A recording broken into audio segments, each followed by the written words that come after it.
doing today, man? Thank you. Thanks for having me on. I'm doing great. Yeah, it's a beautiful morning here in Sacramento, California. It's starting to finally feel like fall. So it's overcast today. We had a little bit of rain this week, which is important for us here in California. We don't get a lot of rain, so it's been nice. We went probably like 5 months with no rain, and now it's been raining a little bit and cooling off. And yeah, looking forward to the changing of the seasons. That's awesome, man. I was about to say that we have similar weather, but it's probably not that so similar because here in Florida, it rains a lot. So no rain for 5 months. Wow, that's a big issue when it comes to obviously watering a garden and all of that. But hey, just for anyone listening to get a little background of your story, can you tell us a little bit about your career as a firefighter and how you got into growing your own food? Yeah. So I think my journey with growing my own food started really young, walking through my grandfather's garden and eating cherry tomatoes off the vine, like garden candy. And I always loved fruits and vegetables when I was growing up. My parents still have a video of me sitting on Santa's lap asking for a basket of fruit for Christmas. And Santa said, "A basketball hoop?" And I said, "No, a basket of fruit." And I was like 10 years old at that time. And so I've always loved fruit. I've always loved working in the garden. My mom has a large, more ornamental garden, not so much of a food garden, in my parents' backyard in Monterey, California. And so I had like a little plot in her garden where I would transplant things from her garden into my spot. And I remember trying to start a banana tree from what I thought was a seed of a banana, which wasn't at all, but planted that out. And I've always been really curious about not only fruits and vegetables, but growing plants in general. And then after high school, I got a job with California State Parks at a park called Asilomar in Pacific Grove, California, and really learned a lot about greenhouse work and California native plants and just kind of restoring habitats back to more native landscapes. The park there is one that was kind of at one point overtaken with invasive plants like ice plant, which is really popular along the California coast. And it was really about collecting native seeds, propagating them in the greenhouse, planting them out, and doing a lot of other restoration stuff. And so that gave me a real good insight into the right ways of growing plants in general. And then after that, I got a job in the fire service. I moved up to Northern California in a place called Redding and did a fire academy there. Started working for Cal Fire. Worked for Cal Fire for 7 years. In that time, I was able to buy my first house and plant out my first garden there. Built some raised beds on a hillside, amended the soil, planted tomatoes and peppers and all those summer crops that we grow, and learned from a lot of different resources. I had some garden books. I had Sunset Magazine, which is a popular magazine here on the West Coast, and websites and blogs. And that was before Instagram, and I'm not sure when YouTube came out, probably by then, but I was learning from just a lot of different resources and planting stuff out. I had a lot of failures. I had some successes, and every single season I would see what worked the previous season and do that, and see what didn't work and adapt and kind of change things up. And it was a really fun opportunity to just experiment and grow my own food. And so after that, I got my paramedic license. I moved down to Sacramento for a job with Sacramento Metro Fire, which is the fire department I work for now here in the city of Sacramento. Bought a house here, and the house here was the first time that I had a backyard that was completely empty with full sun. The previous yard was pretty much landscaped out, and I was kind of working things into the landscape wherever I could. But here in Sacramento, it was a complete blank slate, and I had already had about 7 or 8 years of growing food, trying different things. And so I had a pretty good idea of what I wanted to incorporate into the garden. I wanted raised beds where I could grow seasonal crops, but I also wanted to be able to plant fruit trees, do a little orchard, and then also do some hardscape and some areas where I could have, a patio, a seating area, and kind of enjoy everything. So I went right to work. The first thing I put in were the raised beds and the fruit trees, and kind of went from there. And at that time is when I started my Instagram page, Urban Farmstead. And I just wanted basically a place where I could showcase what I was doing, how I was creating the garden, showing the tomatoes, showing the different crops that I was growing. And here in Sacramento, one of our nicknames is the farm to fork capital, because California is a massive agricultural state, especially through the Central Valley. And Sacramento is really a hub for where a lot of the things are grown, but also we have great restaurants and chefs here who are using this local produce to create amazing meals. So having that farm to fork community here in Sacramento really helped me to build my Instagram following, because a lot of people were interested in both aspects of it. And I was showing a little bit of growing, a little bit of eating. And it was a lot of fun. And I started to realize really quickly that people didn't want to just see pictures of tomatoes. They wanted to also learn how I was growing those tomatoes. So I really transitioned from showing what I was growing to showing how I was growing it.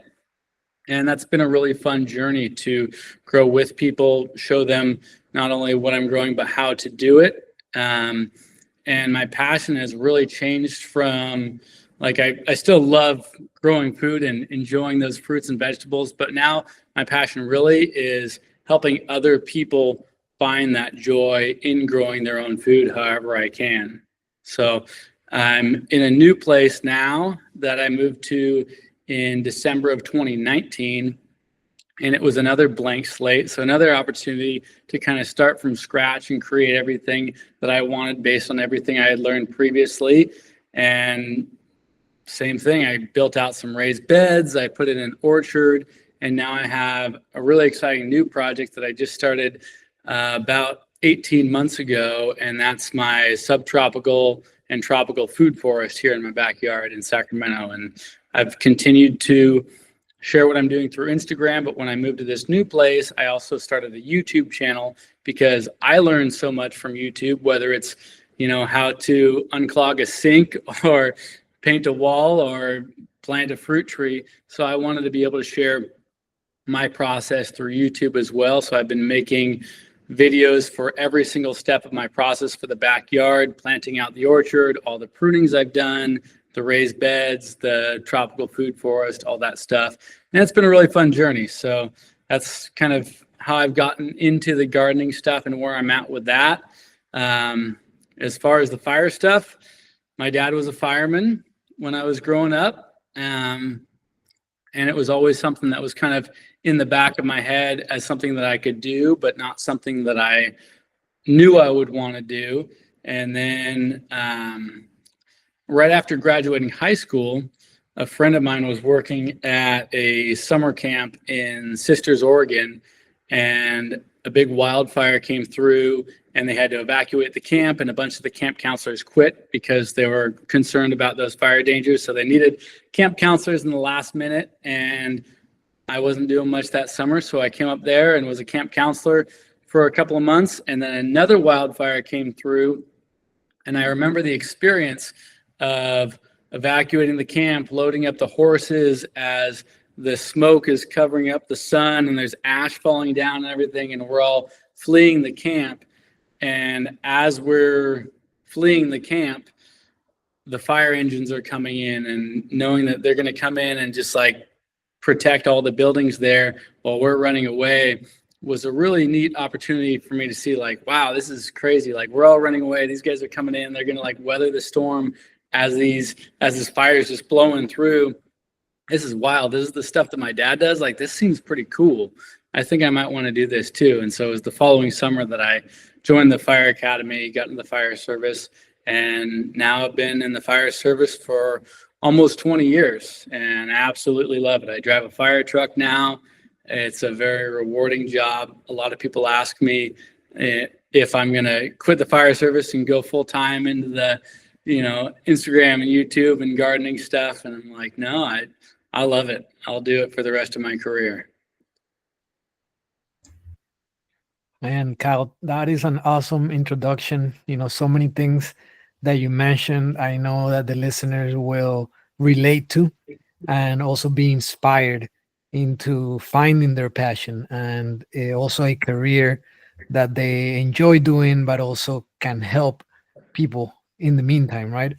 And it's just awesome that you sort of do the firefighting, and you say your dad it was a firefighter, and then you also do the growing food, and you said your mom had a garden, so you sort of kept that knowledge or experience from your parents in two different aspects of your life. So I think that is very cool.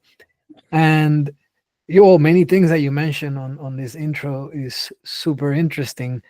But then one thing that really stood out is just you doing a lot of trying and error, right? Trial and errors, learning through experience. So trying different things.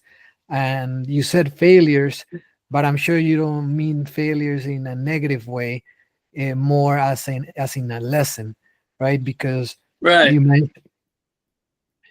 mentioned that every season you saw what worked, what didn't, you made changes, and that is such a important mindset to have, not just in growing your own food, but in anything in life, right? And that's why when I introduced the podcast, I mentioned mindset or self-improvement, because there's so many aspects about growing your own food and agriculture or raising livestock that could be translated into other aspects of life. So I really, really like that, how you said, that every season you saw what worked and then you made changes accordingly. Yeah, absolutely. I think mindset is an important thing, as you said, for everybody in everyday life, whether you're gardening or doing anything. I start every morning with a meditation, and I try to be really mindful through the day. I've started doing meditation about 5 years ago, and that's really helped me in so many aspects of my life. But if we're talking about gardening specifically, I talk to people, whether it's somebody who I don't know, who I just met through Instagram, or a friend of mine, and you often hear people saying that, oh yeah, I have a brown thumb, I can't grow anything, it always dies. And or people telling me, oh, you have such a green thumb, you're able to grow so much stuff so well. And it's not that you're just born with the skill of knowing how to grow fruits and vegetables, and it just works out for you if you have a good garden. Like I said, I've been doing it for almost 20 years. My first 2 tomato plants that I planted were these big, beautiful tomato plants covered with flowers, and they were in these pots in my backyard, and I was ready to get a bunch of fruit on them, and they were looking great. And I came home from work one day, and deer had gotten in and ate them down to nothing. And so that could be looked at as a complete failure, right? But it was a learning opportunity for me. Okay, you can't just have tomato plants out in this environment where there's also deer living. They're going to eat those. Maybe you need to put a fence around them or put them in a more protected area. So every single season, whether it's your first year growing fruits and vegetables, or you've been doing it for 20 years like I am, you're learning a lot of stuff. And that's one of my favorite things about gardening and growing food, is constantly learning. I love to constantly learn and challenge myself, try new things, learn from past things, change things up. Gardening, farming, food forestry, it's not like following a recipe. We can go on to a food blog right now. We can look up a recipe. If we get all those ingredients, we get all the time and temperature the same, we make that recipe, we can get pretty darn close to it. But you and I could do the exact same thing in our gardens and have completely different results, because there's so many outside factors. And yes, that's a challenge, but it's also something that makes it exciting, because we're learning not just from other people's experience, and it's not all black and white. A lot of it is trial and error and our own experience. And I could do one thing this year and do the exact same thing next year with completely different results, because the weather is different. So it's just a lot of fun kind of working with all those different factors, and the learning opportunity is endless. 100% agree. Um, we could learn so many different things, and the seasons is so important, because it's also not just seasons when it comes to growing food, but we are in all different seasons in life. So we could learn from each season and then take it into the next one and improve, not seeing failure as the end, but as a lesson, making changes. And if, as long as we are learning, then we're always going to be growing. And one thing that I wrote down, just so I wouldn't forget, the how you became a firefighter, when you said that you were in that place in Oregon, and that there was a fire, and then you saw the firefighters running towards the fire, right? Yeah. And that is such a great picture, because that it takes a lot of courage to run towards the issue, right? To try to fix it rather than running away from it. So I definitely have a lot of respect for firefighters, EMT, all of those workers that are in the emergency response teams, because it's not easy. So I definitely respect that, man. Yeah, it's not easy. It's another thing that sort of comes back to mindset. There are different people who have the mindset for different types of occupations. If you're going to be a firefighter, if you're going to be an EMT, if you're going to be an emergency room nurse or doctor or a police officer or in the military, you have to have a mindset where you can, see crazy, horrible things, but know that that's your job, and not get emotionally attached to the wild stuff that you're seeing, so that you can still maintain your focus and help that person. Know that it's not your emergency, it's their emergency, and you're just here to help. And it's not a job that anybody can do, and it's not a job that everybody should do, because some people would come into those situations that we see on a day-to-day basis and not be able to focus, because it is kind of crazy. So you have to be able to sort of have the mindset, and I don't think it's something for everybody that you can just learn. It's just sort of how you're wired, essentially. And I'm grateful that I'm able to go to work, do my job, see crazy stuff, help the public, but also go home and not feel like I'm taking that home with me, or having trouble falling to sleep at night because the crazy things that I see on my job. Definitely. And I think how you mentioned that your passion now has really changed from growing your own food, even though, of course, you still love doing that, to helping other people find that same joy that you experience growing your own food.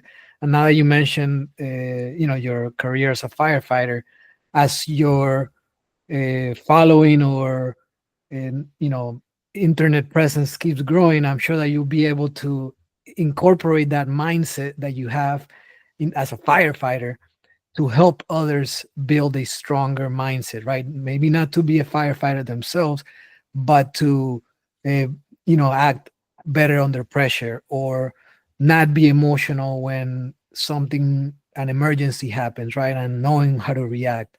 I'm pretty sure that you'll be able to help many people in the future if you are not already doing that. But the next question that I have is actually related around your work schedule, because I'm sure that as a firefighter, you have long shifts. But then how do you balance this demanding career with maintaining such a awesome urban farm? Yeah, so we do have long shifts sometimes. My normal schedule is 48 hours on and 96 hours off. So 2 days on, 4 days off. More often than not, we work 3 days on and 3 days off. And sometimes in summertime, when there are big wildfires in California, I could be gone for 7 days or 14 days straight. And that's normally during the hottest time of the year, because that's when the wildfires are. And the hottest time of the year is also when the garden has the most demand, right? Wintertime, it's kind of like set it and forget it. The weather takes care of it. But summertime here in California, it's hot and it's dry. There's tomatoes ripening up. So the way that I'm able to still maintain this massive garden with tons of different plants that do require some care through the summer is by really intentionally setting it up from the start. So now that I've been doing this for almost 20 years, creating gardens and growing food, I'm able to understand the needs of the plants, and I'm able to really minimize the maintenance that's required by setting it up right in the first place. So extra time in planning and creating from the start saves a ton on the back end. One of the big things is automatic irrigation. So because we have, 5 months without rain, and our July this year was an average high of 100 degrees every single day. We got up to 115. So I have the entire garden on automatic irrigation, whether it's a potted plant or plants in the ground. I've got 8 different zones with my irrigation. So I've got a zone for the raised beds. I've got a zone for the food forest. I've got a zone for the orchard, one for the native sod, all kinds of stuff like that. So everything's on automatic irrigation.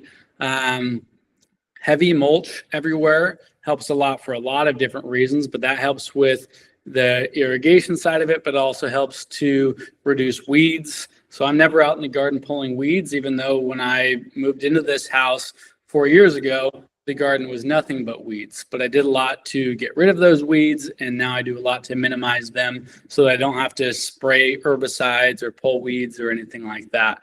So mostly it's about really just setting it up right from the start so that you don't have a lot of maintenance to do through the year. It's mostly just harvesting.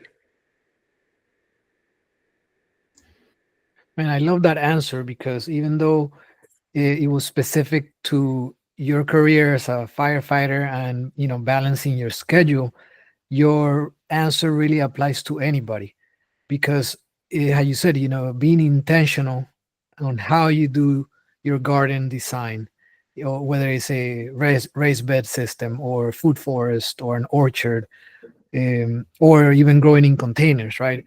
Prior to starting, planning is so key, and having an appropriate design so that you could then minimize maintenance, because a lot of people, they have their normal job, could have a family, children, extra curricular activities, right? That is like, what time am I going to have to take care of a garden? But in reality, if you do the work up front, then it's going to save you a lot of maintenance. So I really love that answer. Yeah, absolutely. You don't want to come out to the garden and every time you're in the garden, it feels like a chore. It feels like work. If that's what's happening, then you're going to get discouraged and you're not going to want to have a garden, because every time you go out there, like your idea when you decide to start a garden is, I'm just going to get to go out there and harvest some zucchini and some tomatoes and some peaches from the peach tree. But if instead you're constantly having to go out there and pull weeds and water things and it's just a chore all the time, you're going to quickly get discouraged and you're not going to want to do it anymore, because it's going to feel like work. We got enough work. We got laundry and dishes and kids and all that other stuff. The garden shouldn't feel that way. So I always tell people, do as much as you can up front so that you won't have as much maintenance and work to do down the road.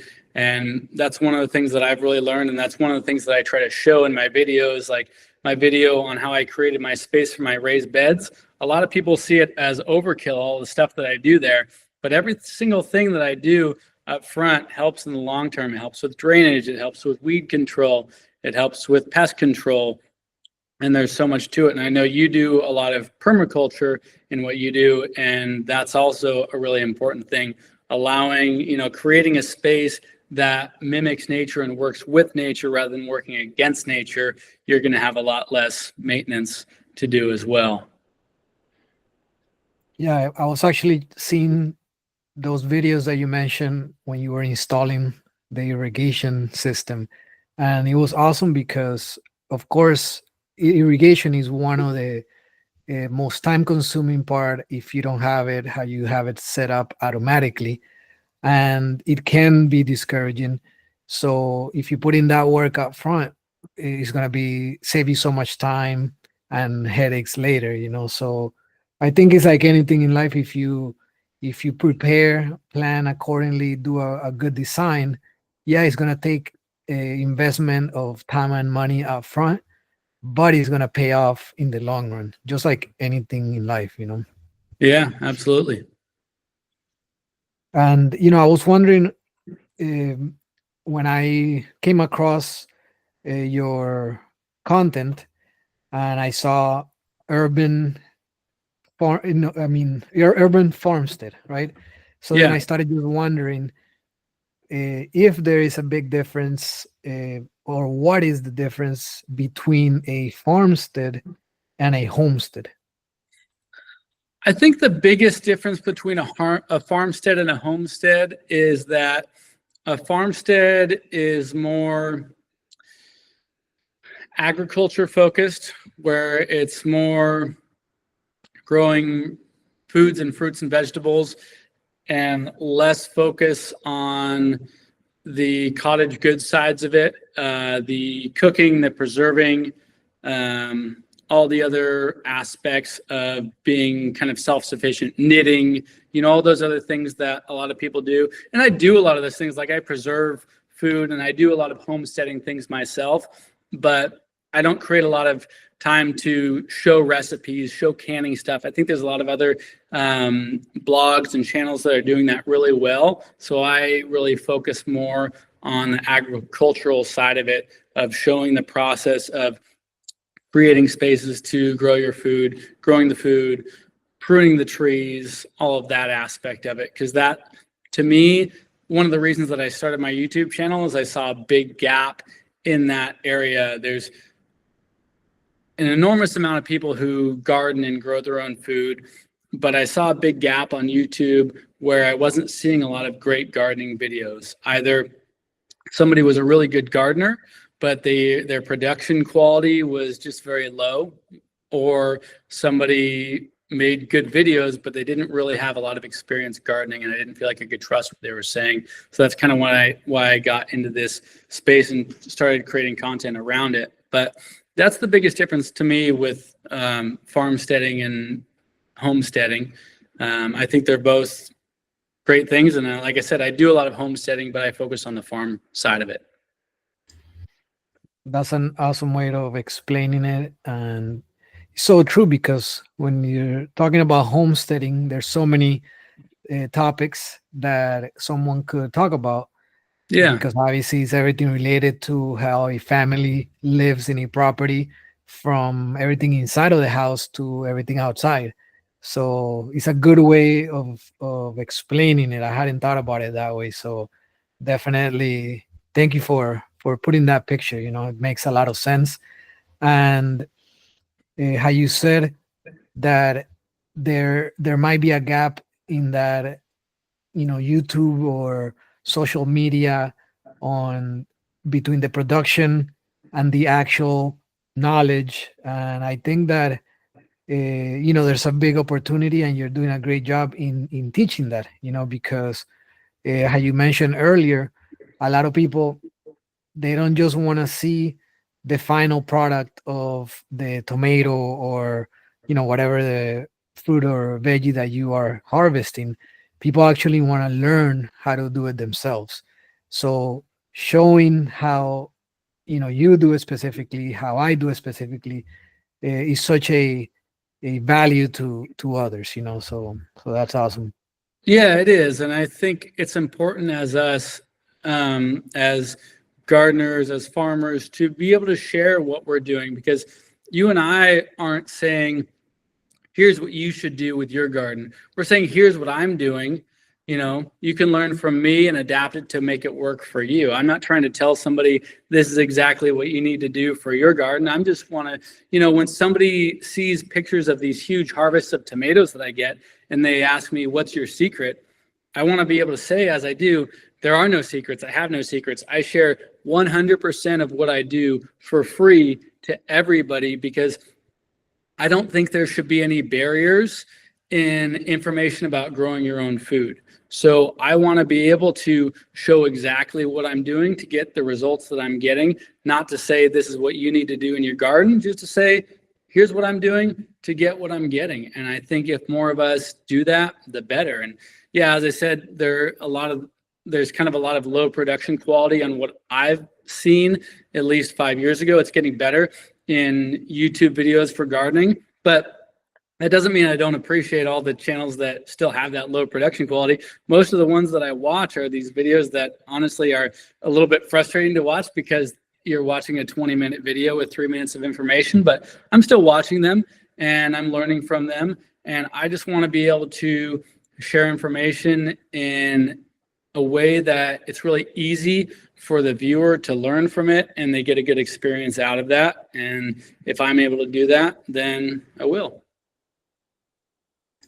Yeah, 100%. And that's actually why I started this podcast recently, because there's so many different ways of growing your own food, of agriculture, of raising animals.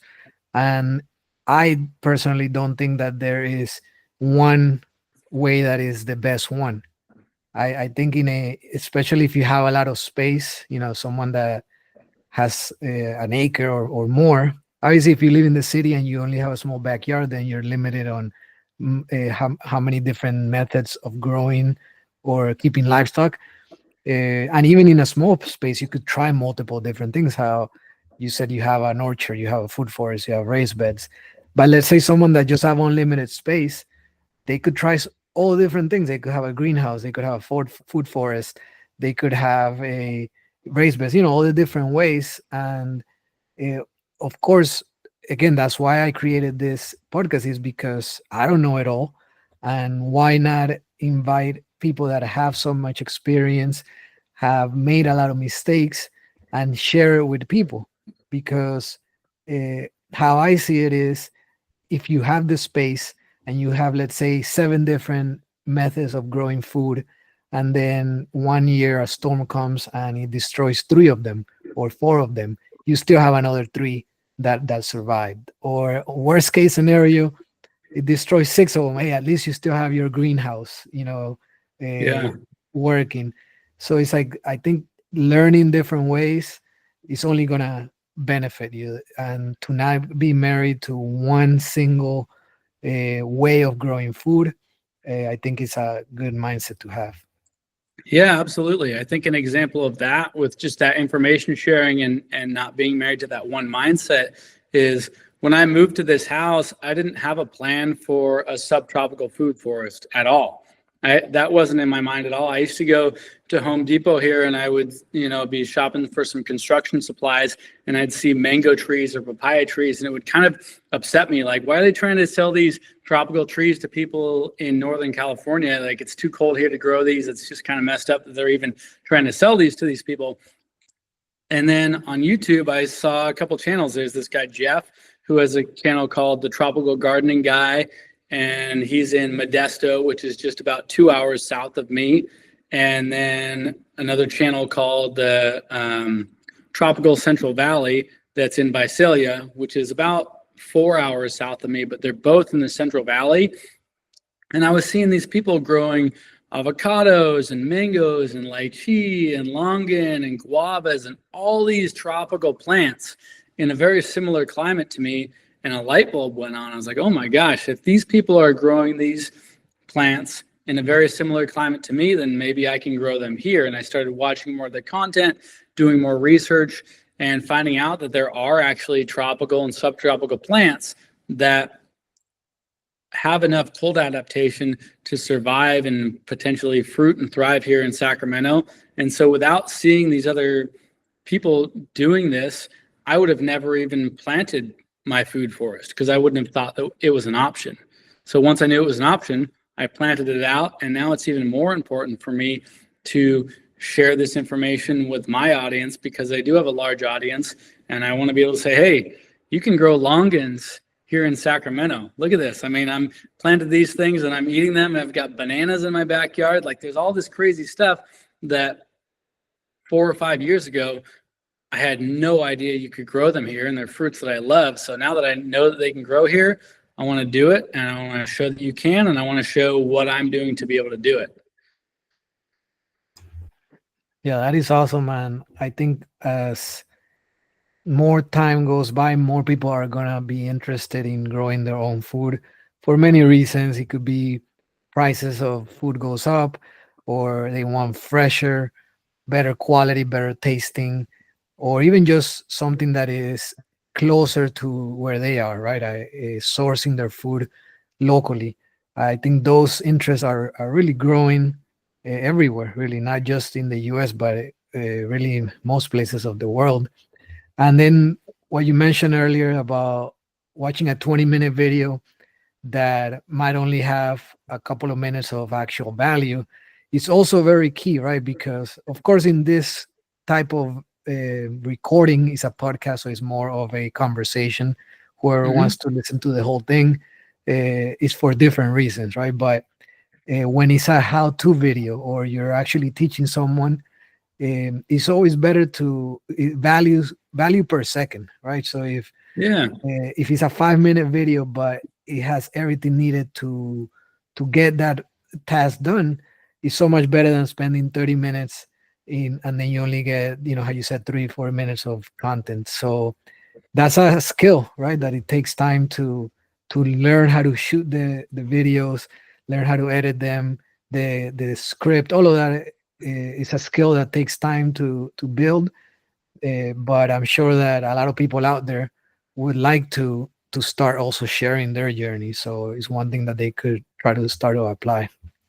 Yeah, what you said about, it's the type of video that you're searching for, because there are more vlog style videos where your expectation is that you're going to spend a half hour with this person and just kind of seeing a little bit about their day, and you've got 30 minutes to just watch this video like an episode on TV, and you're not trying to learn a specific thing. You're just kind of going along part of their day with them in this journey. But if you're making a how-to video on, how to wire up an outlet for your house, you don't want to hear about, this guy's morning going grocery shopping before this. Like, you just want to learn those skills right there. And a lot of people still make videos to just run on and on and on in a how-to video, where it's just not the place to do that. And as you said, it is a skill and it takes more time. And my focus with YouTube is quality over quantity, because I don't think we have an issue with not enough content online, right? We've got plenty of YouTube videos, TikTok videos, Instagram videos. There's plenty. Podcasts, there's more than enough. I think the problem we have is there's not enough quality out there. And so when somebody goes to a how-to video, one of the challenges in creating those is that, like with gardening, for me, for instance, I want to be able to reach a broad audience. I've got people coming to my channel where it's their day one of learning how to garden. Maybe they haven't even planted a seed yet and they want to learn how to get into it. And I've got people who have been doing it for 20 plus years. So I want to be able to reach everybody there. And so I need to give, information to the people who don't know the terminology, but also not over explain stuff to the people who do know all the terminology.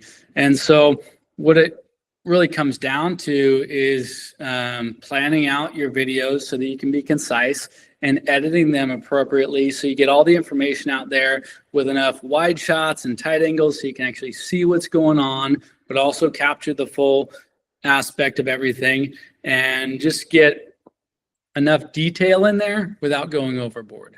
And there's some channels that do that. There's a lot that don't. My videos aren't perfect. They're certainly getting better and better, just as my gardening does.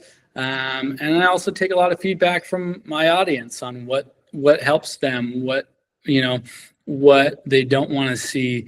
One of the things that's been really successful for my viewers has been the pruning videos that I do for my orchard.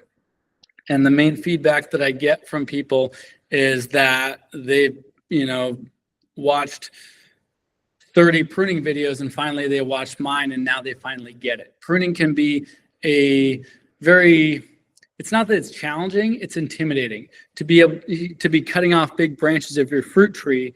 It's intimidating to do that. And so in order to get the confidence to do that, you really want to feel like you can trust somebody. So what I do with my pruning videos is I show my pruning cuts, and then I show a year later and the results of those cuts. And that gives people the confidence to say, okay, if I cut right here and here and here, here's going to be the results, and it actually works out.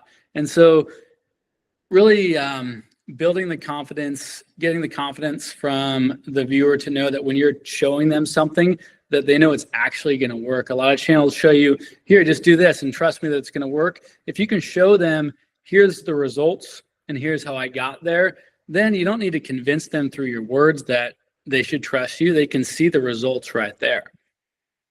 And that's a challenging thing. It takes a lot more time. It takes a full year to show the results and then how you got there. Whereas I could just say, cut here, here, and here, and trust me that it's going to work. That's a lot of trust to ask from somebody who doesn't know you.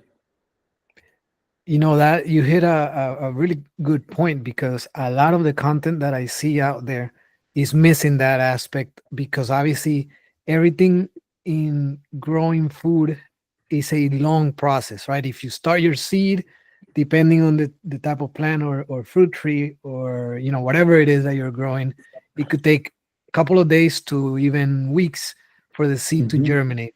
And then you got the seedling, it takes a little bit for it to get strong. And then you transplant it to the ground. And, you know, all of that is weeks and weeks and months and even years, right? If it's a big investment. Yeah. And it's kind of like coming back to what we said about recipes, right? If you're doing a recipe on how to bake bread, you can show them that full thing and the bread's done at the end of it. And they're like, okay, I can trust you. It's an awesome point, because I've honestly seen very few content out there where they show the whole process from starting the seed to harvest, right? And I understand why. I mean, it takes a lot of planning, organization, because a lot of the content that, at least I shoot a lot of the content on my phone, right? Because the phone has already an HD camera. I don't really need a separate camera.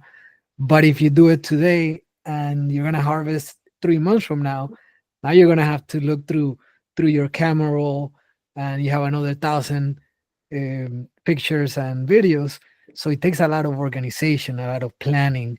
And I think that it's great that you have that in your end, right? That you're already having that in mind, because it helps out to build that confidence. How you said it, if you show the before and then the year later, people are seeing the results, so they're gonna trust that content a lot more than just saying, hey, this is what you should do.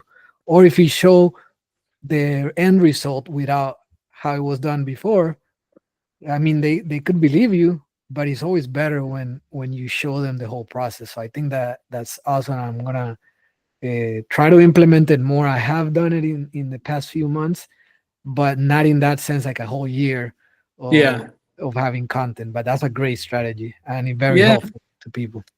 Yeah, and like you said, it's a lot more work. And especially if you have a new channel and you're trying to grow it, the focus really is getting out as much content as you can. Like, it is quantity over quality if you're really trying to grow. But if you do too much of that, then you won't really get the trust from the people. So they're not going to subscribe or follow your channel.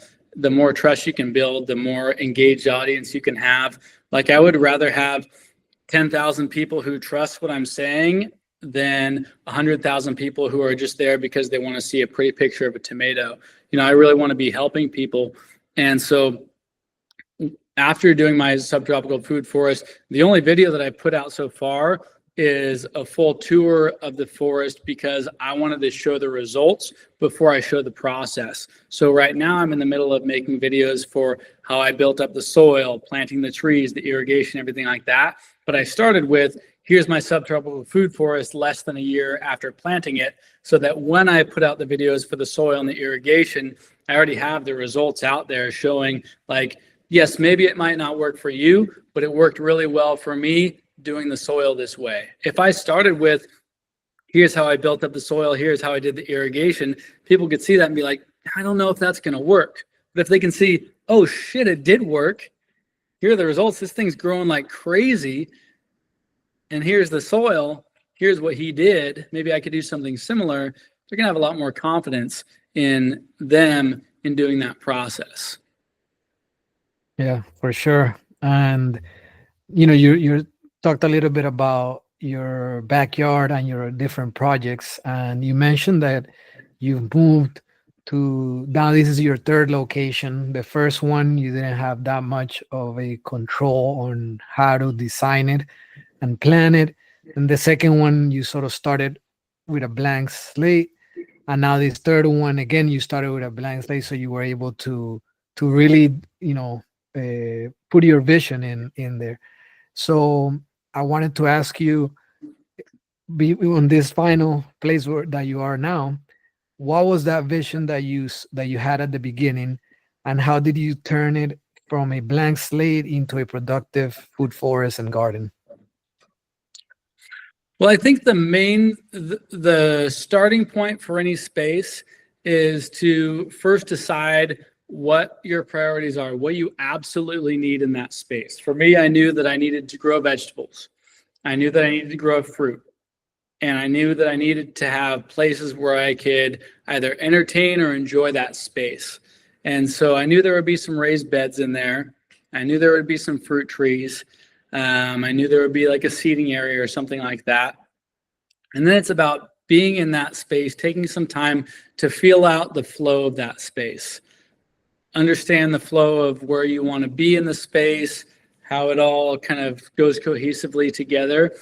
And sunlight. I mean, sunlight is one of the most important factors that you can't really control. We can control for irrigation. Like I said, like that's, it doesn't matter where I plant it, I can put the irrigation to it. But sunlight is something that we really can't control for. I mean, in a certain aspect, we can. If there's a big tree, maybe we can cut it down to create more sunlight there. I was really fortunate that my yard was pretty much empty with the exception of a couple of camellia trees, a grapefruit tree, and an orange tree. So I had pretty much sunlight everywhere.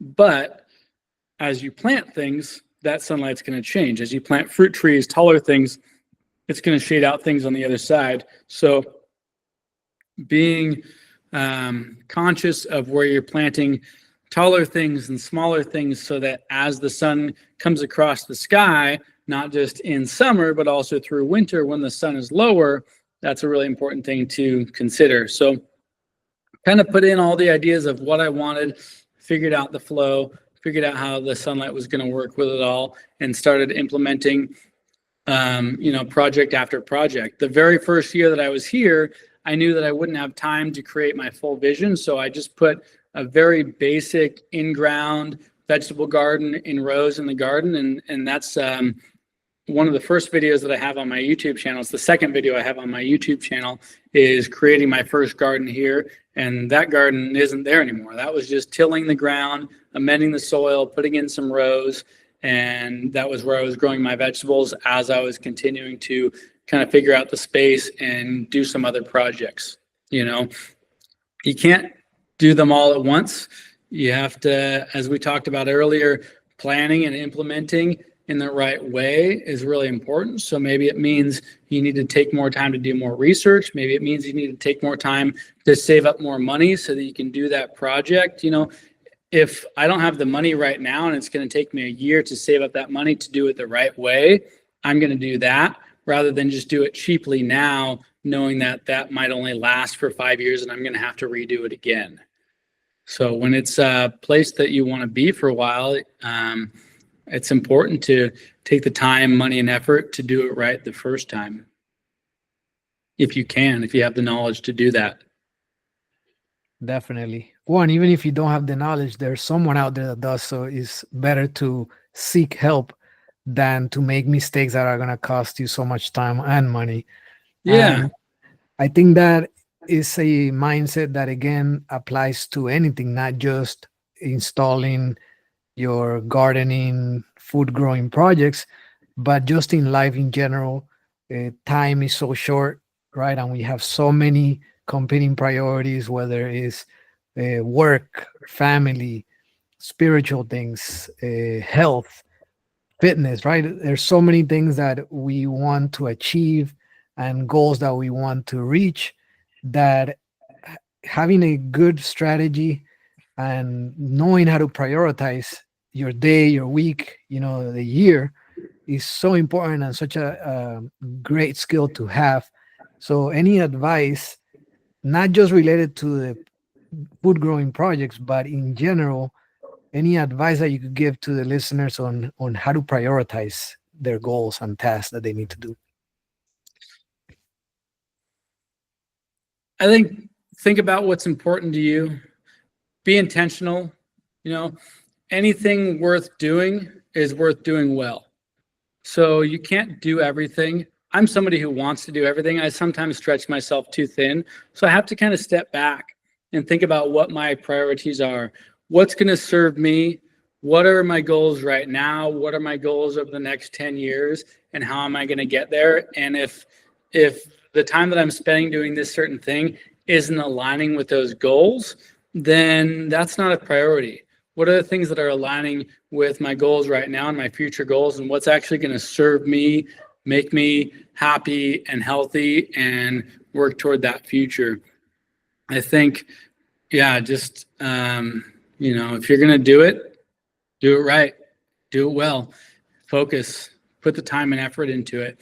And if it's something that doesn't serve you or feed you or fulfill you, and it's not something that you want to put that time and effort in to do well, then maybe figure out what your priorities are and maybe don't do that thing. Maybe switch to something else. Something I'm really grateful for is knowing my passion of growing food. Not everybody really knows what they're passionate about. Not everybody really has something that they're passionate about yet that they've found.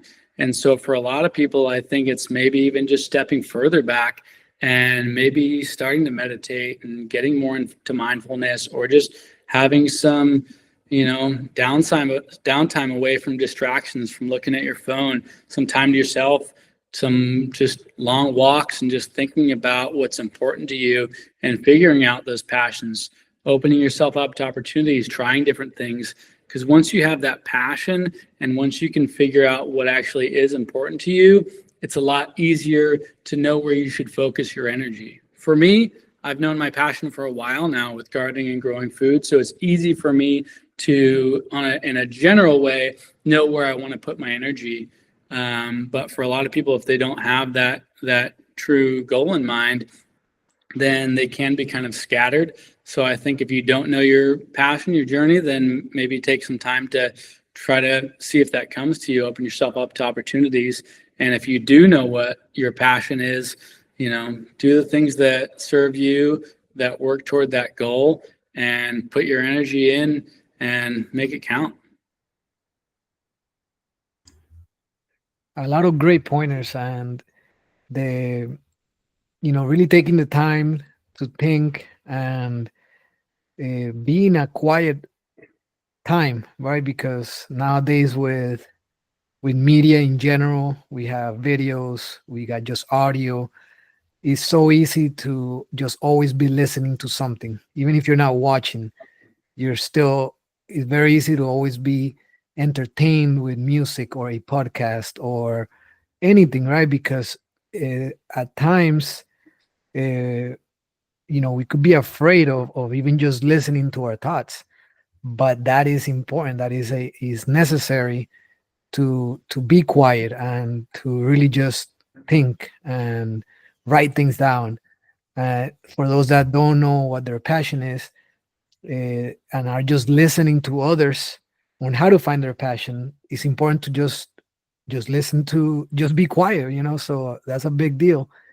But then how do you balance between planning and analyzing the different variables to complete a project versus starting? Because at the end of the day, you can't foresee all the variables. Right. For me, because I've been doing this for so long and having previous properties where I did one thing, it worked, I did other things, they didn't work, I was able to, move to a new spot and do it again from scratch another way. But there are things where, you can try something, it doesn't work. Like you plant a certain tree, it doesn't work out, you remove it, you plant something else. I think the more research we can do on the front end to hopefully make it work right the first time, the better. If we're talking about building raised beds, for instance, I could build raised beds out of Doug fir, which is, a lumber that's relatively inexpensive, but it's going to rot away in 4 years. And if I do research and find out, should actually build them out of, here on the West Coast at least, it's redwood or cedar, that's a rot resistant wood, then they're going to last 15 or 20 years. So that little bit of research is going to help you on the front end. But yeah, if you do it wrong the first time and it ends up rotting, then you just do it again and you do it hopefully differently, not the same way. Definitely. It's a balance between not being afraid to try new things. Even if you make mistakes, you could always adapt and make changes. But then also doing some research, because that's a perfect example with the type of wood that you use. That's a mistake that could be easily avoided. And it really doesn't take that much research. So it's having that balance and being willing to try both and do a little bit of research.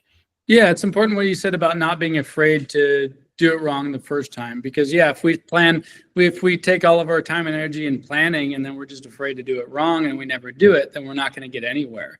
It sort of goes back to what we were saying about how you and I could do the exact same thing with different results. Like, you can't just plan for everything. There's going to be some things that just aren't going to work out right. So at some point, you just have to try. You have to take the information that you have and use that information and then learn from your own experience. As gardeners, we learn a ton from our own experience as much as we learn from other people. Definitely. My next thing that I wanted to ask you is related to growing fruit trees in small spaces. Obviously, a lot of people want to have fruit trees, maybe in a city location or a suburb, and they're afraid that they don't have enough space. So what advice would you give for managing fruit trees in urban small settings? Yeah, that's a great question. It's one I get often. People will often see fruit trees at nurseries that are labeled like a dwarf or semi-dwarf fruit tree, which is really common with citrus.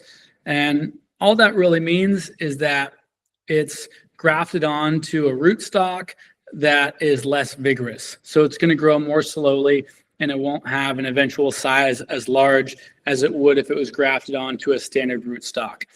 And what I always tell people is, don't look for the rootstock that is dwarf or semi-dwarf. Find the variety that you want and manage the size of it through pruning. If all we have to look at is bonsai trees to know that if you can make a cypress tree that can grow up to 100 feet tall in nature down to 1 foot tall, after 50 years, then we can do a lot through pruning. And obviously, bonsai is a little bit different because it's in a very small container and there's different varieties. But it's important to understand that just because the label on this peach tree at the nursery says that it can grow up to 15 or 20 feet tall doesn't mean that it has to. I have an orchard with 12 different fruit trees in my backyard that are all planted 6 feet apart, and they're all on standard rootstock. I've got fig trees that would grow up to 20 feet tall in nature. I've got apple tree that would be probably 15 feet tall, and jujube and peaches and persimmons, which can get, 40 feet tall. And I'm keeping them all 8 feet tall or lower and 6 feet apart. And I do that through pruning. And so it starts with really pruning it low initially. And I have full videos on my YouTube series from amending the soil, the irrigation, the initial plantings. And I show where every single tree in my orchard, I got this tree. It was a bare root tree that was, maybe 3 feet tall when I planted it. and I cut it off at knee height, about 18 inches high, every single one of them. And what that does is that establishes where your lower branches, your scaffold begins. And then from there, you just keep pruning it in summer and in winter to maintain the size that works for you. If you want to grow a 15-foot tall apple tree, you can do that. If you want to grow a 8-foot tall or even a 4-foot tall apple tree, you can do that. It's done through pruning. So don't just look at the label that says it's going to be this tall and not grow it in your garden because of that. Do the proper pruning to keep it the size and shape that works for you and your space. Awesome. I think it goes back to knowledge, having the right knowledge, and it goes back to your comment on pruning videos before and after, right? The year later, because pruning is such a key aspect of growing trees, and the confidence, because if you don't have the knowledge and you're looking at a video, you can be afraid of making the cuts. So I think it's key that how you're doing your videos. I'm gonna definitely check them out, because there is a lack of good pruning videos out there. So I'm definitely gonna check out the ones in your channel, Yeah, because no, I go think ahead. it's also important, these ideas are important and sort of align with the idea that your garden is your own space, and it's a lot of it is up to you. On a farm, they have their peach trees spaced so that they can get equipment through there, and they have them grow large enough so that they get the maximum crop out of it. With us, with home gardeners, my peach tree is my peach tree, and yeah, there are certain ways that I should prune it in order to get good fruit production and make a healthy tree. But ultimately, a lot of these decisions, they're up to me. It's my tree. It's like if I own my house, it doesn't, unless I have an HOA that tells me so, I can paint it whatever color I want. There's no rules about that. There are general rules and guidelines with a fruit tree, but a lot of it is really up to you, what you want, what your vision is for that tree, how it's going to work for your space.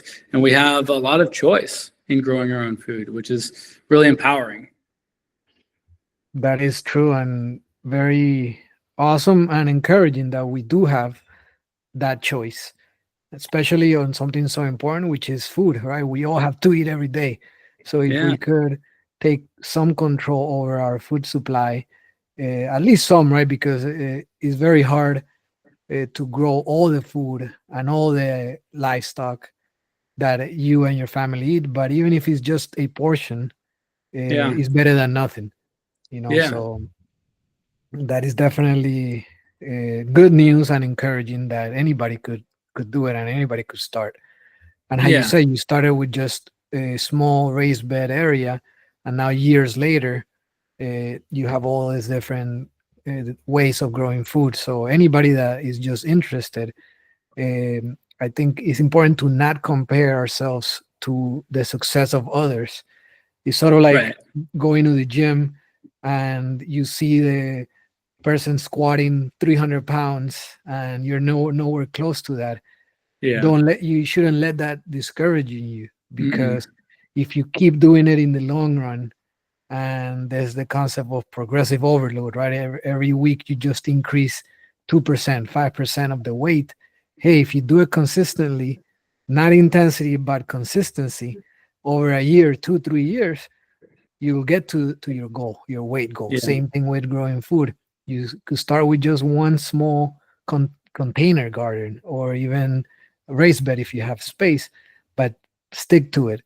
Make the changes, learn from your mistakes, and then 3 4 years later, 5 years later, 10 years later, you will know so much, and then you'll be able to help others. So Yeah. you mentioned when it comes to the trees that they graft them into the rootstock.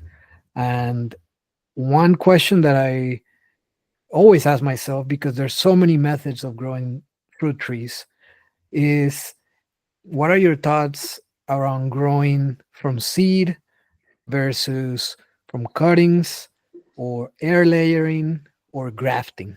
Any advice on all those methods? Yeah. Well, there's certain types of fruit trees that will grow true to seed, but most fruit trees won't grow true to seed, right? So if I get a lemon from the grocery store and I plant that seed, it will grow into a lemon tree. It's going to be a new variety. Same with it's very common with avocados, right? Because a lot of kids, I know when I was a kid, we did the toothpicks in the avocado and it grows into an avocado tree. It's important to understand that although that fruit tree will grow into a fruit tree, it's going to be its own new variety. So that avocado pit that I plant in the ground from a Hass avocado isn't growing into a Hass avocado. It could take 15 or 20 years to actually produce fruit, and the fruit might be no good, or it might be the best fruit ever. The Hass avocado came from a pit of a different type of avocado, and now it is the most popular avocado probably in the world, at least here in the US. And that was the result of just somebody, growing a pit from an avocado. And so it's cool because you get a new variety, but if you've got a small space, it's probably not an experiment that you want to do because of the time and space that's going to take up that might not actually result in something good. So I recommend if you have a smaller garden, you start with grafted trees or you graft onto the rootstock of something that you grow from a pit or get something that's air layered. I think if you've got a huge amount of space and you want to grow out a bunch of different varieties from seed, knowing that some of them probably won't be any good and you're going to have to pull them and it's going to take a long time, but that some of them might be a new variety that's awesome. I think that's a cool experiment. But I see a lot of people trying to grow things from seed that are new gardeners and don't have a lot of space. And I worry that they could become discouraged when you're growing something from seed that could take, you might not ever see it fruit by the time you get fed up with it and want to plant something else. So if you're going to start a fruit tree in a small space as a new gardener, my recommendation would be to buy something from a nursery that's already grafted. If you're a more experienced gardener and you want to start experimenting with things, growing seedlings is really cool because it's a one of one. You got that fruit tree in your garden that nobody else has. And if you want to experiment with grafting, I think that's really cool as well. It's something that I'm just starting to get into with grafting onto some apple trees and sapotes. And I plan on doing a lot of grafting in the food forest next year to add varieties to trees that I already have, to have multi-graft varieties of avocados and mangoes and sapote and things like that. Yeah, that's very true. And it goes back to knowledge, but then knowing your own context, right? If you have a small space, then how you mentioned, do you really want to take the risk of growing it from seed and then waiting years and years and then maybe you don't get any fruit from it, or maybe what you do get doesn't taste good or doesn't grow large enough. But then I think you mentioned it already, but for example, you grow it from seed, you plant it, and then you graft it after, right? Is that what you mentioned, the rootstock? Yeah.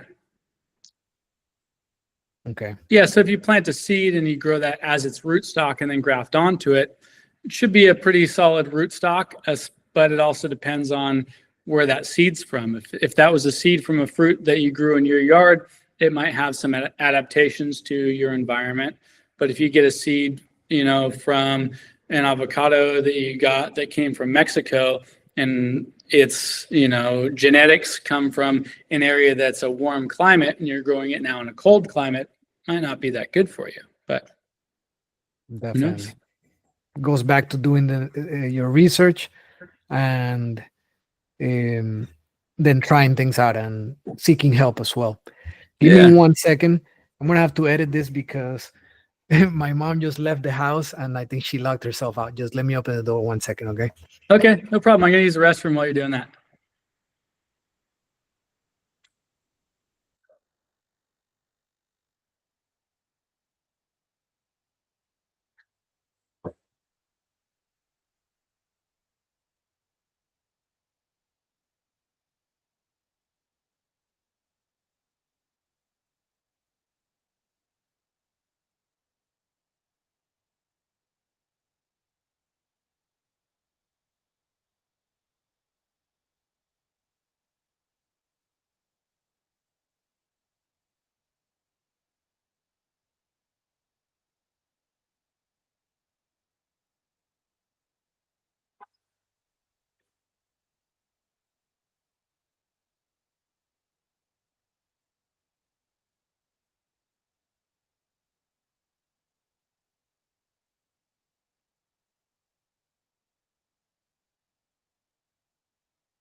All right. Thank you. Thank you, man. Yeah, she goes to pick up my nephews at 2:30 and she locked herself out. So she was like knocking so hard on the door. All right. So I wanted to ask you on how can people learn how to choose the right plants for their climate and when to plant them based on what season they are on. Hmm. Okay. Um,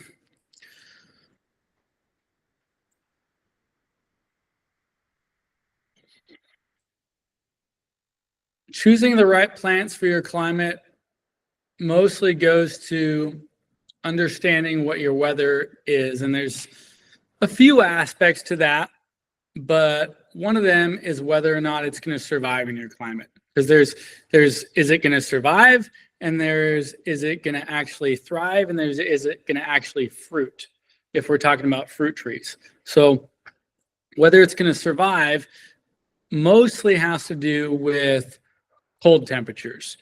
How cold hardy is the variety that you're growing? What will it withstand? And that's going to change a little bit as it matures. Like a 1-year-old fruit tree is not going to be as resilient as a fruit tree that's been planted in the ground for a year or two. So just online research of the cold hardiness of a variety. And when you're doing that, you can't just look at one source because you're going to get a lot of different information in there. I just posted this week a video about oak leaf papayas, which is a rare papaya variety that makes these little grape-sized papayas. And there's a broad range of information about the temperatures that oak leaf papayas can survive. Some of them say down to 30 degrees Fahrenheit. Some say down to the low 20s. So you kind of have to take in all your information. And some varieties are going to be a lot more specific. Some things there's going to be a lot better information on to where you can get a really good idea of where it can survive. But do your research to see whether or not it's going to be too cold to grow that variety, understanding how cold it gets where you are, and also understanding that some fruit trees might be able to take 30 degrees for 3 hours, but 30 degrees for an entire day will kill it.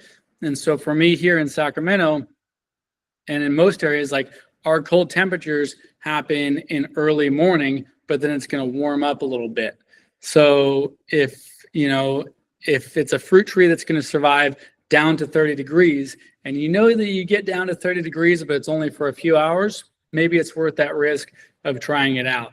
So that's one of the things, is just, is it going to be able to survive your coldest temperatures? Hot temperatures don't seem to be a big thing. There are certainly some things that don't want to be in full sun or it will damage them. But I mean, here in Sacramento, like I said, we had in July, it was over 100 degrees almost every single day. It got up to 115. Everything did totally fine. So the heat doesn't seem to affect too many of the fruit trees or plants in general. It's mostly the cold temperatures. And then when it comes to fruiting, there are certain temperature ranges where things will not fruit under, but also there's something called chill hours. So there's some fruit trees, deciduous fruit trees, that require a certain amount of chill hours, and blueberries and other fruiting plants that need a certain amount of temperatures. I think it's between like 31 and 45 degrees, something like that, of chill hours in order to actually produce fruit. So apples are a good example of that, where there's hundreds, maybe thousands of varieties of different apples, and all of them have different requirements of chill hours. So if it doesn't get cold enough for long enough, you're not going to get fruit out of that apple tree. It might survive, it might look great, it might be a wonderful apple tree, but if it doesn't get cold enough for long enough in the wintertime, you're not going to get a crop, or at least a good crop. So you have to understand how cold does it get, and then if you want to grow a plant that requires a certain amount of chill hours, then it needs to get cold enough to grow it. And that's not just fruit trees, it's even things like garlic, for instance. Garlic needs a certain amount of chill hours to grow. And there's also different ways to hack that. Like with garlic, because it's not a fruit tree, you can put garlic in your refrigerator for a few weeks, and it's called vernalizing it, and that will basically trick it into thinking that it survived through a cold winter. So when you plant it out, then it's already got those cold hours in it, and it will actually grow bulbs of garlic, in Florida where you don't get as cold in the winter time. But with fruit trees, obviously you can't dig up your peach tree and put it inside your refrigerator for the winter so they can go out and get those cold hours. But so it's understanding the needs of the plant and then looking at your weather patterns and understanding whether or not it's going to survive and it's actually going to fruit and thrive in your zone. Now, that's an awesome breakdown because, again, everyone lives in different climates, many parts of the world, not just the United States. At least here we have the different hardiness zones. So that's sort of a guidance. And the most counties have the extensions, right, that you could go to their website and they'll tell you what grows well in that area. But other countries don't have those tools available. So Right. how you mentioned understanding the needs of the plants that you are trying to grow, and then your weather patterns is going to then help you make the right decisions, because it's not just about are they going to survive, is we want them to thrive and actually produce good fruit. So it goes back to doing the research, planning properly, and then making those choices. And hey, if some of them don't survive, then next season plant some different ones. Yeah, and sometimes, you have to experiment with it. Another thing with that is also, when does it fruit? When does it put on the fruit, and when do you harvest it? Because that changes with every variety, and that might help you decide what you want to grow in your garden. For instance, in my orchard, like my goal here in my garden now is to have fruit year round, and I'm able to do that. I'm able to harvest a minimum of like 3 different fruits every single day of the year, fresh off the plant. So I'm choosing varieties that fruit during different times. But understanding when it sets its fruit and when you harvest it is also important, because some fruits take a lot longer to ripen up. So if I'm growing a tropical plant here that's used to growing in an area where it's warm year round, and I only have 6 months of the warm growing season, then I want to choose varieties that don't take 9 months to ripen. Papayas are a good example of that. The larger papaya varieties take a very long time to ripen. You need a long, warm season. And if it sets its fruit in midsummer and it's not supposed to be ripe in a tropical area until December, but my temperatures start getting cold in November, then that fruit won't have enough time to fully ripen on the tree. And that is the case with the papayas that I grow here. The larger varieties don't really have enough time to fully ripen in that season, but the smaller ones, like the oak leaf papaya that I mentioned, they're so small, they ripen super fast, and so you get that fruit early. So if you are trying to grow a tropical plant in a Mediterranean climate like I live in, having ones that ripen earlier, whether it's a papaya or a mango or anything like that, you might get yourself some better success. Definitely some really good pointers. And it goes back to knowing where you are and what grows well in your area. So before investing a lot of money, because hey, buying some fruit trees can be a big investment, make sure that you're making the right choices. Now, when it comes to soil health, there's many methods out there, like you could chop and drop or creating your own compost. Any advice that you have on minimizing inputs and how to contribute to soil health? Yeah, I think soil health is arguably the most important aspect of gardening, growing food, whether it's a food forest or a vegetable garden or an orchard. Soil health is kind of where it all starts. The health of your plant is going to be a direct reflection of the health of your soil. And while you can continue and should continue to amend and improve your soil as the plants are growing, the most important time is to get it all set up right from the start. And that way you can kind of have a good basis to work off and continue to improve it over the years. So what I always do is amend my soil well before planting anything. And we all have different soils where we live, and the plants that we're growing have different requirements for that soil. So in my orchard, the fruit trees that I have are grafted onto rootstocks that are adapted to the heavy clay soils that we have here in California in the Central Valley. So I don't have to do a lot of amending to the soil to get them prepared, but I mix in some compost and then I mulch after that. But in the food forest, the tropicals and subtropicals, they don't like to sit in wet, soggy soil. And so my clay soil that holds that moisture and holds the nutrients super tight is about the worst soil you could have for tropical plants that are adapted to grow in more of a sandy, loamy soil that gets really good drainage. So when I created this subtropical food forest, I had to amend that soil so that it would have good drainage. So what I did was I brought in 10 yards of, I went to my local landscape yard and I came up with kind of a custom blend that had lava sand and regular sand and some compost and some worm castings, and brought in 10 yards of soil.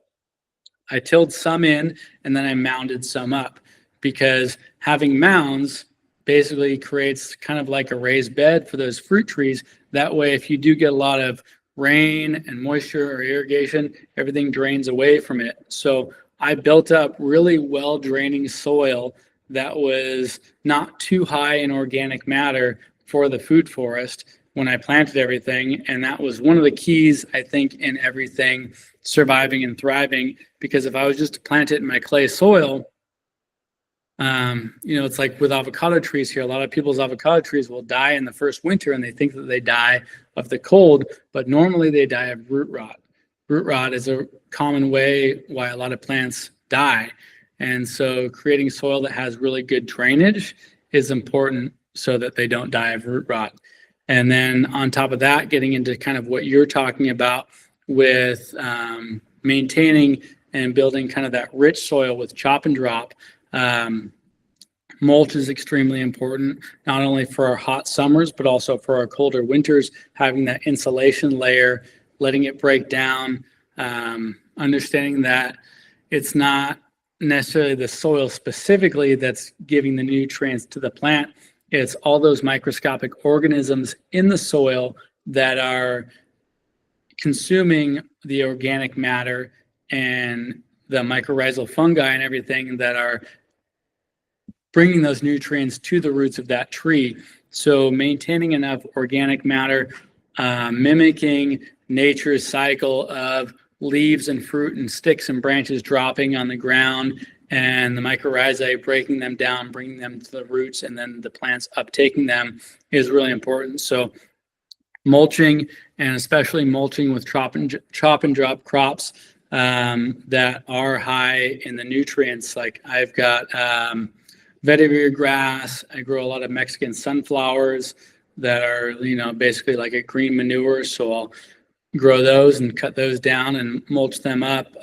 Comfrey, a lot of different crops in there. So in the food forest, it's not just plants, it's other things that contribute to that full cycle. And so I grow a lot of things that I'll just chop and I'll mulch them around the plants. That way that will insulate the soil and feed the soil and just continue to build up on top of the soil and let it break down. Yeah, thank you for that.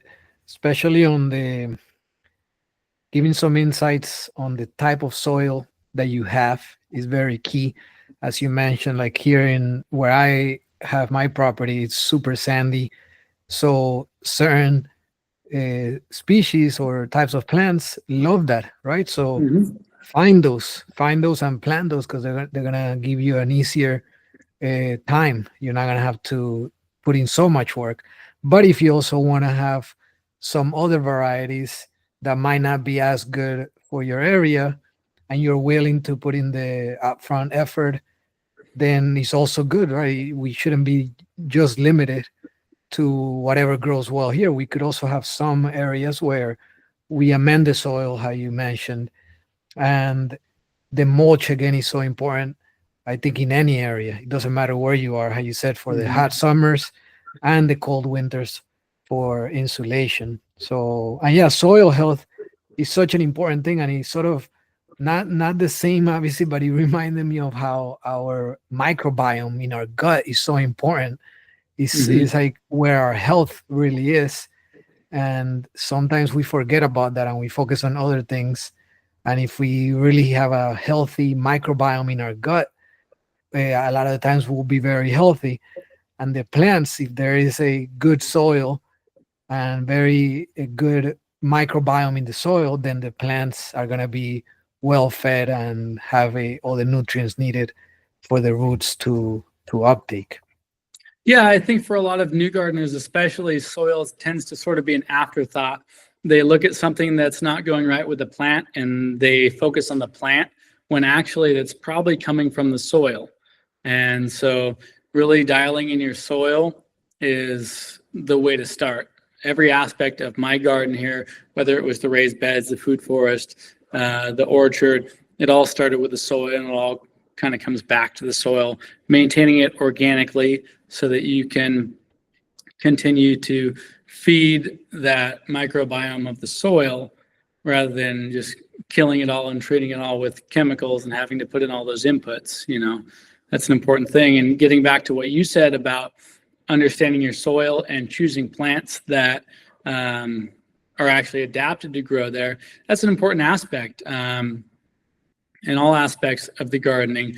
Whether it's a decision that you can make of either I'm going to choose plants that are already adapted to grow well in my area, which I think is a really good place to start if you're a new gardener.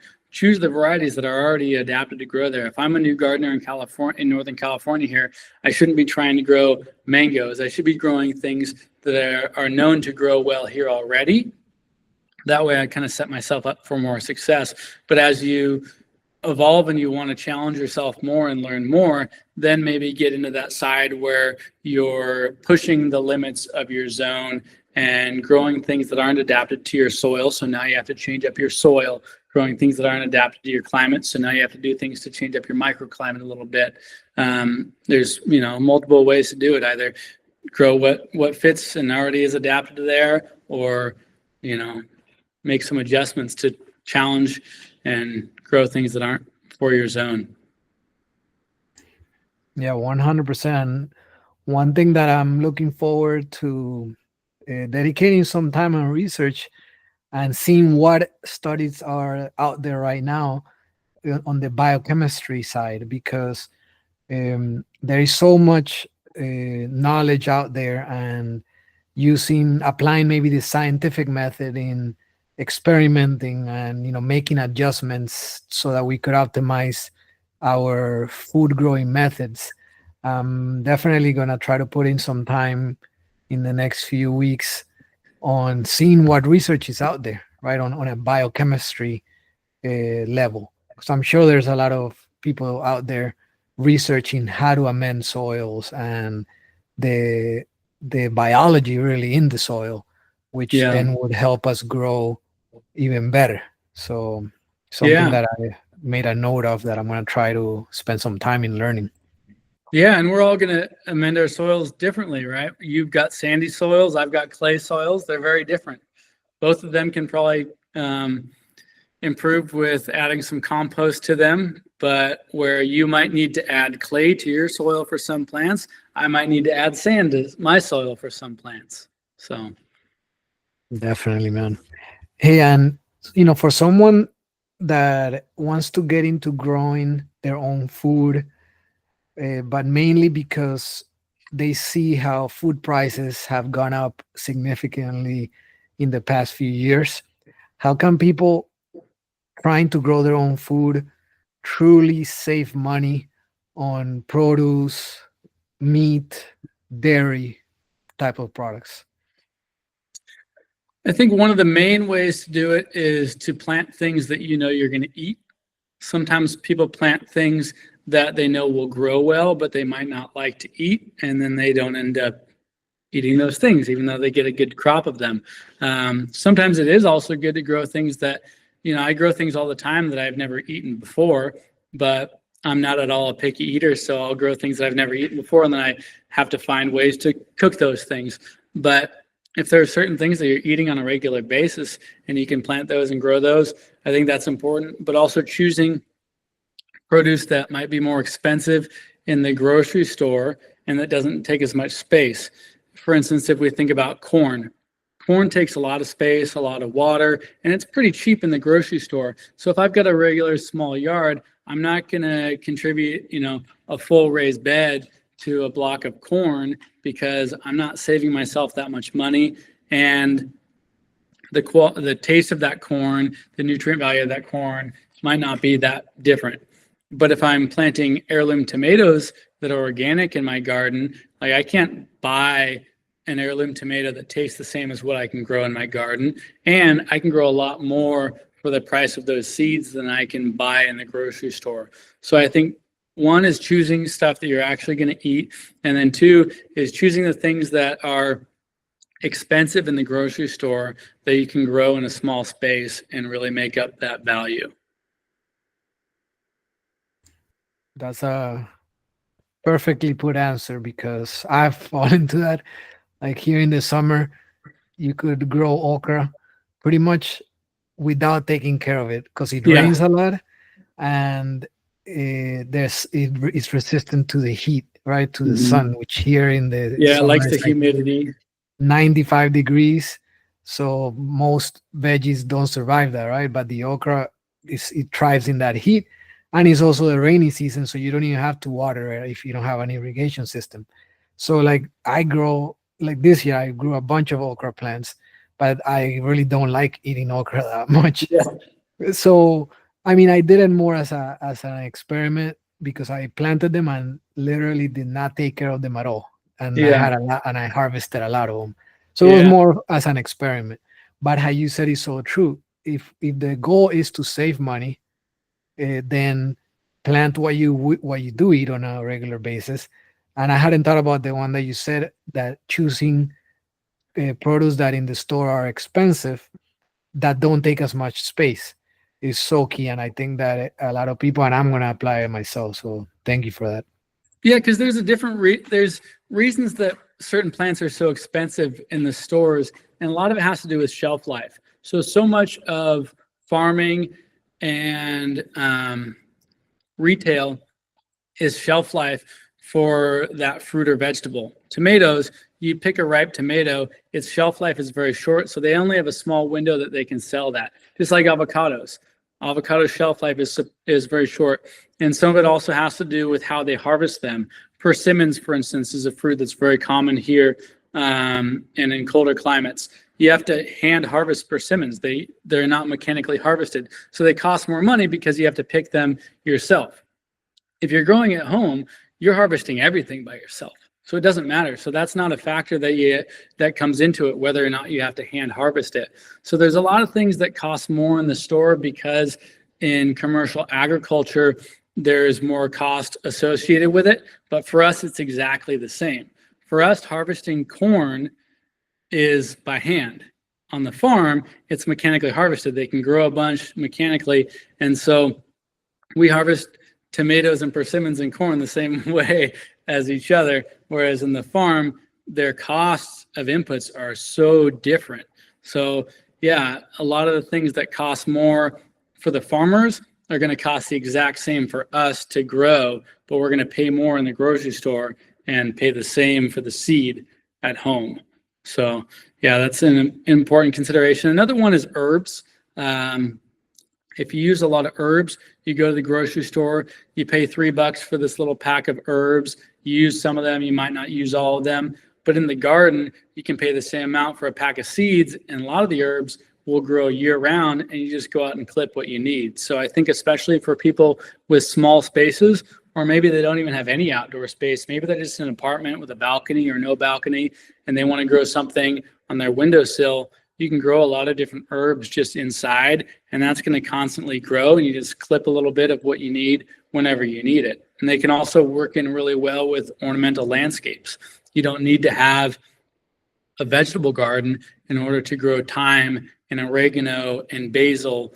I have a whole hedgerow of bay leaves, bay laurel, and it just looks like a green wall in my backyard that some people would think, oh, that's just an ornamental hedge, that's just a fence. But no, those are bay leaves that you can cook with and use whenever you want. So herb gardens are a really nice thing to work into really any landscape, and they can save you a lot of money, especially if you cook and use herbs and things. And if you have fresh herbs at home, it's really something that you can incorporate into any meal and just elevate that meal as well. Yeah, for sure. There's really so many different possibilities and options when it comes to growing food. And herbs is such a key one because they're easy to grow. They don't take a lot of space. Even microgreens, we could grow microgreens, but it's a great way to get started, right? So for somebody that has never started a seed or planted anything, herbs is a great starting project. Yeah. Now, when it comes to getting back to the land, people wanting to go back to nature, that's like a big thing in the past few years, maybe decades. But now urban farming is also growing in popularity. And it sort of reminds me of, how decades ago there was the Victory Gardens, right? So hopefully we keep growing on that. But how do you see that movement evolving, and what role do you hope to play in that? Well, I think during our parents' generation, we got really disconnected from our food because there started being a lot more food preservatives and processed food, and more households where the mother and the father were getting into the workforce and things like that. There was less time to cook food, grow food, all of those things. So the priority became convenience. And with that, we started to really lose our connection to our food. It became more of like what's quick and easy and just get some food in our bodies. And we became completely disconnected from the food system, where now a lot of people go to the grocery store and they think that's where their food comes from. They don't have that full connection and understanding of the full process of the farm and everything. And so I think for our generation, we grew up with a disconnection to it, and we became more curious. And now we want to know where our food comes from. The more research that comes out about, things that might be unsafe or unhealthy with our food, we want to know where it's coming from. We want to know that it's healthy, and we want to have a connection to it that not only tells us where it's from, but maybe even be able to cultivate and grow our food ourselves and take some of that freedom back to have that security.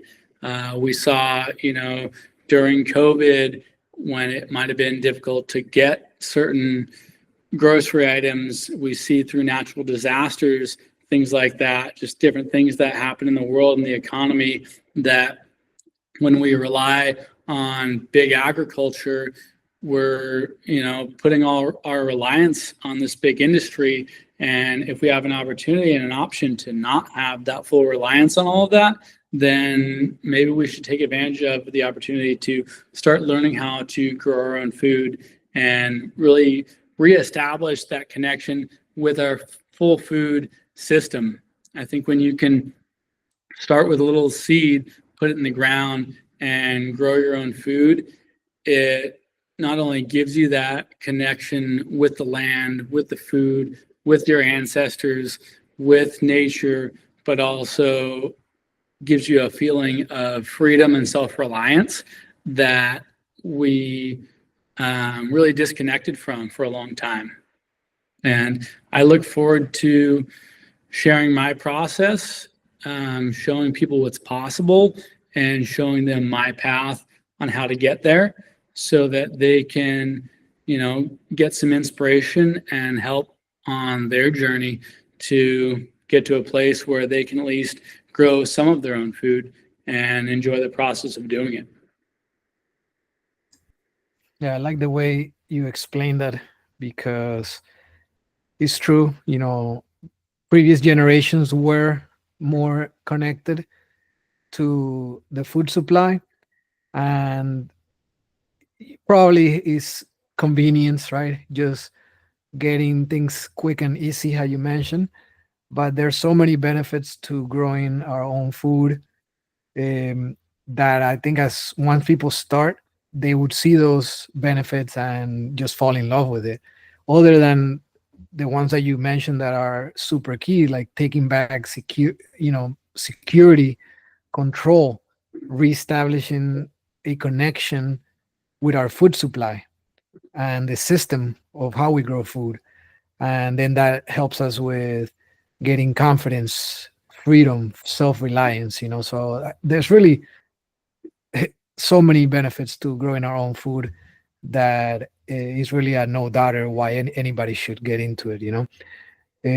But really how I would like to end it is for anybody listening and made it this far, and if there was one thing that they could take from this podcast, what do you think is the most important piece of advice that you would give to someone new to growing their own food?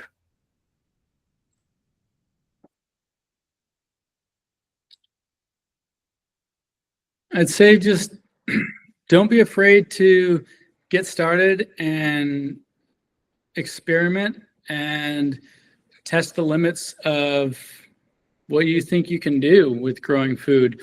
Learn from what other people are doing, but there are no hard and fast rules when it comes to gardening and growing your own food. There's a lot of space to adapt what we learn from other gardeners and farmers, using what might work for them and adapting it to work well for you and your space. And so just don't be afraid to get started and push the limits and challenge yourself and experiment and just have fun with it.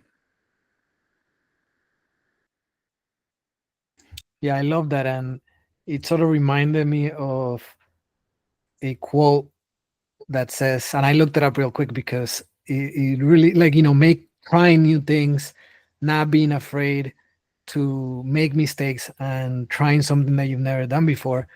And the quote is, only those who will risk going too far can possibly find out how far one could go. And hey, let's just not be afraid to try it. And if a plant or fruit tree doesn't make it, then just try a different method or a different species the next time.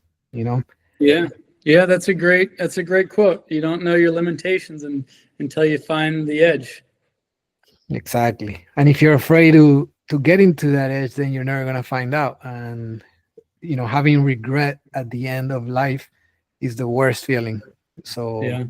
I definitely rather try it. Now, how could people get in contact with you, follow your journey, and do you have any upcoming projects or events that you would want to invite people to? Yeah, I'd say I'm most active on Instagram. I post there. I post stories pretty much every day on Instagram. I post more long form content on my YouTube channel. Urban Farmstead is the name of all my channels. On YouTube, I post more long form informational content, but I don't post there as often because, as we talked about earlier, I take a lot of time to edit and curate my videos. And then I also do cross promote some stuff on TikTok as well. So those are the kind of the main areas on social to find me through Urban Farmstead. Locally here in Sacramento, I do a big plant sale every spring in April, and I'll post the dates of that on Instagram when I know exactly when it's going to be. And then I do smaller, different pop-up events and things like that in social media. And I pretty much just post anything through Urban Farmstead on Instagram at this point. I don't have a website or anything like that. Well, I definitely encourage everybody to check out both the Instagram and the YouTube. A lot of valuable and encouraging content. And I've never been to California, so I would love to, if I go there, meet you in person, and hopefully help you plan something whenever I do make it over there across country.